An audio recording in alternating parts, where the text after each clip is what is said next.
올여름 무섭게 치솟던 서울 아파트 값이 지난달부터 상승세가 한풀 꺾였습니다. 대출 규제가 이어지면서 거래량이 크게 떨어졌기 때문인데요.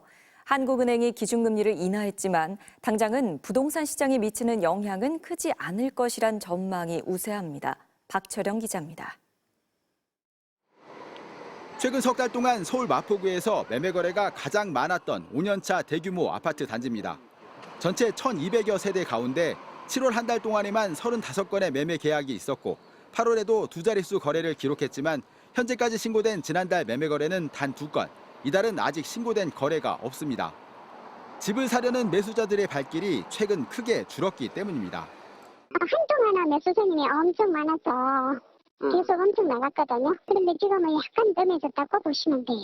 매도자도 안 내려놓고 매수자도 쫓아 올라가진 않고 그래서 이렇게 평행선 걷고 있는 상황.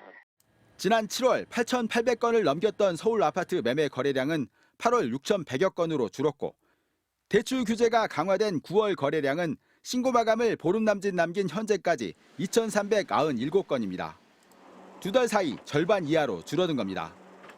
집값이 단기간에 크게 오른 데다 정부가 본격적인 대출 조이기에 나선 것이 원인입니다.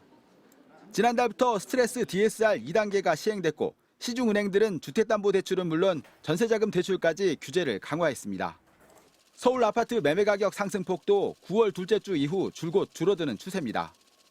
한국은행이 3년 2개월 만에 기준금리를 인하하긴 했지만 당장은 부동산 시장에 미치는 영향이 크지 않을 거라는 분석이 나옵니다.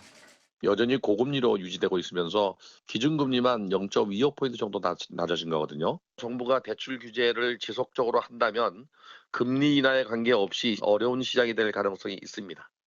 이런 가운데 금융당국은 시중은행 대출 규제를 피해 제2금융권으로 대출 수요가 몰리는 풍선 효과 가능성이 있다고 보고 오는 15일 금융협회와 개별 회사들을 긴급 소집했습니다. 금융당국은 주담대 잔액이 많은 대형사를 중심으로 관리 강화 방안을 주문할 것으로 보입니다. MBC 뉴스 박철현입니다.